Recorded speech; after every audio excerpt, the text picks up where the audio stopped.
கார்த்தி சிதம்பரம் கட்சிக்கும் நாட்டுக்கும் துரோகம் செய்கிறார் என்று EVKS இளங்கோவன் கூறியிருக்கிறார். காங்கிரஸ் யாரையும் சார்ந்திருக்க கூடாது என்று தேர்தலுக்கு முன் கார்த்தி சிதம்பரம் கூறியிருக்கலாமே என்ற கருத்தினையும் அவர் தெரிவித்திருக்கிறார். அண்மை செய்தியை பார்த்து வருகிறோம். திரு செல்வ பெருந்தகை பேச்சோ கார்த்திக் சிதம்பரம் பேச்சோ கூட்டணிக்கு ஊறு விளைவிக்கிற பேச்சா கருது. ஏன்னா கண்டிப்பாக கார்த்திக் சிதம்பரத்துக்கே நான் சொல்லிக்கொள்ள விரும்புகிறேன். இந்த கருத்தை அவர் லோக்சபா தேர்தலுக்கு முன்பு சொல்லிவிட்டு தனியாக போட்டியிட்டு இருக்கிறார். தேர்தல் முடிந்து பாராளுமன்றத்திலே போய் சௌரியமாக உட்கார்ந்து கொண்டு இந்த கருத்துக்களை எல்லாம் சொல்கின்றாரே. நமக்கு கீழே இருக்கின்ற தொண்டர்கள் உள்ளாட்சி தேர்தலிலே வெற்றி பெற வேண்டாமா? இது எப்படி ஒரு சுயநலம் தானே? நீங்கள் ஜெயிப்பதற்கு கூட்டணி வேண்டும், ஆனால் மற்றவர்கள் ஜெயிப்பதற்கு கூட்டணி வேண்டாம் என்று சொன்னால் ஒரு சுய லாபத்தை கருதினால் தேர்தலின் முன்பு எல்லா காங்கிரஸ்காரர்களும் அங்கே சிவகங்கையில் இருந்த அத்தனை காங்கிரஸ்காரர்களும் டெல்லியிலே போய் நீங்கள் இந்த கார்த்திக்கு இடம் கொடுக்க கூடாது, ஆகவே சிதம்பரத்துக்காக பல எதிர்ப்புகளை மீறி அவருக்கு வாய்ப்பு தந்தார். முழுக்க முழுக்க திராவிட முன்னேற்ற கழகம் தான் அங்கே உழைத்தது. காங்கிரஸிலே MLA-வாக இருந்தவர்கள், மாவட்ட தலைவராக இருந்தவர்கள், வட்டார தலைவராக இருந்தவர்கள் யாரும் ஓட்டு போட்டார்களா இல்லையா எனக்கு தெரியவில்லை, வேலை செய்யவில்லை. திராவிட முன்னேற்ற கழகம் அங்கே அவருக்கு உதவி செய்யவில்லை என்று சொன்னார். டெபாசிட் பெறுவதே பெரிய விஷயமாக இருக்கு. காங்கிரஸ் கட்சியை தனிச்சு வளர்க்கணும்னு நினைச்சு நாங்க பேசினா திரு EVKS இளங்கோவன் ஒரு திமுக மாதிரி வந்து பேசுறாரு அப்படின்னு தனிச்சு வளர வேண்டும் என்று சொல்வதிலே எனக்கு ஆட்சேபனை கிடையாது.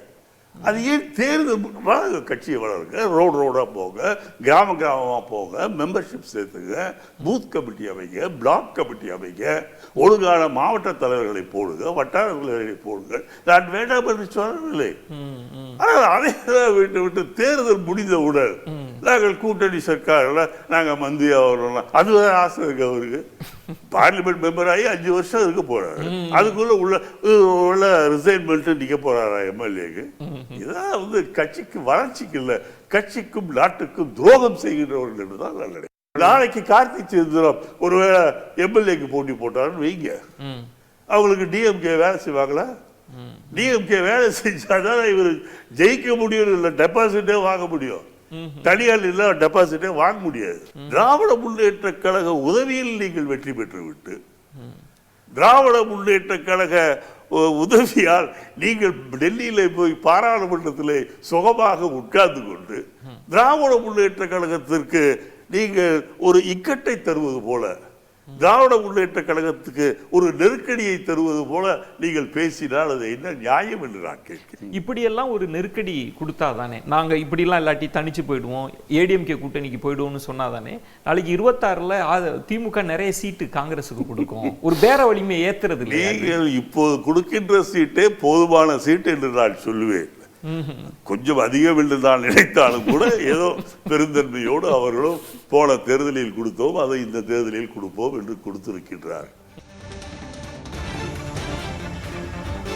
திமுகவின் தயவால் தான் தேர்தலில் காங்கிரஸ் வெற்றி பெற்றிருக்கிறது என்று காங்கிரஸ் மூத்த தலைவர் EVKS இளங்கோவன் தெரிவித்திருக்கிறார். அந்த பேட்டியையும் நாம் பார்த்தோம். கார்த்தி சிதம்பரம் கட்சிக்கும் நாட்டுக்கும் துரோகம் செய்கிறார் என்றும் அவர் பேசியிருக்கிறார். திமுக வேலை செய்யப்பட்டால் கார்த்தி சிதம்பரம் டெபாசிட் கூட வாங்கியிருக்க மாட்டார் என்றும் அவர் பேசியிருக்கிறார். திமுகவின் தயவில் வெற்றி பெற்றுவிட்டு இதன் பின்பு திமுகவிற்கு நெருக்கடி கொடுப்பது போல பேசுவது எந்த விதத்தில் நியாயம் என்றும் அவர் கேள்வி எழுப்பியிருக்கிறார். அண்மை செய்தியையும் அவர் பேசிய அந்த காணொலியையும் பார்த்தோம். இதனுடைய முழு பேட்டி நாளை மாலை 6 மணிக்கு அக்னி பரீட்சையில் வெளியாக இருக்கிறது. இந்நிலையில் அவர் பேசிய இந்த பகுதியை பார்த்துக் கொண்டிருக்கிறோம். திமுக பெருந்தன்மையோடு செயல்பட்டிருக்கிறது என்று காங்கிரஸ் மூத்த தலைவர் EVKS இளங்கோவன் பேசியிருக்கிறார். மக்களவைத் தேர்தலில் காங்கிரசுக்கு ஒதுக்கப்பட்ட இடங்கள்தான் அதிகம் என்றும் அவர் பேசியிருக்கிறார். காங்கிரஸ் யாரையும் சார்ந்திருக்க கூடாது என்று தேர்தலுக்கு முன்பு கார்த்தி சிதம்பரம் கூறியிருக்கலாம் என்றும், தேர்தல் முடிந்த பின்பு நாடாளுமன்றத்தில் அமர்ந்து கொண்டு பேசுவது எந்த விதத்தில் நியாயமாக இருக்கும் என்றும் அவர் கேள்வி எழுப்பியிருக்கிறார். அந்த காணொலியை நாம் பார்த்தோம். இது குறித்த முழு பேட்டி நாளை மாலை அக்னி பரீட்சை பகுதியில் வெளியாக இருக்கிறது. இந்நிலையில் இந்த பகுதியை பார்த்துக் கொண்டிருக்கிறோம். கட்சி நலனை விட தேச நலனே முக்கியம் என்றும் காங்கிரஸ் மூத்த தலைவர் EVKS இளங்கோவன் பேசியிருக்கிறார். கார்த்தி சிதம்பரம் கட்சிக்கும் நாட்டுக்கும் துரோகம் செய்கிறார் என்றும், காங்கிரஸ் யாரையும் சார்ந்திருக்க கூடாது என்று தேர்தலுக்கு முன் கார்த்தி சிதம்பரம் கூறியிருக்கலாமே என்றும் அவர் பேசியிருக்கிறார். கார்த்தி சிதம்பரம் சுயநலத்துடன் பேசி வருவதாகவும் EVK இளங்கோவன் பேசியிருக்கிறார்.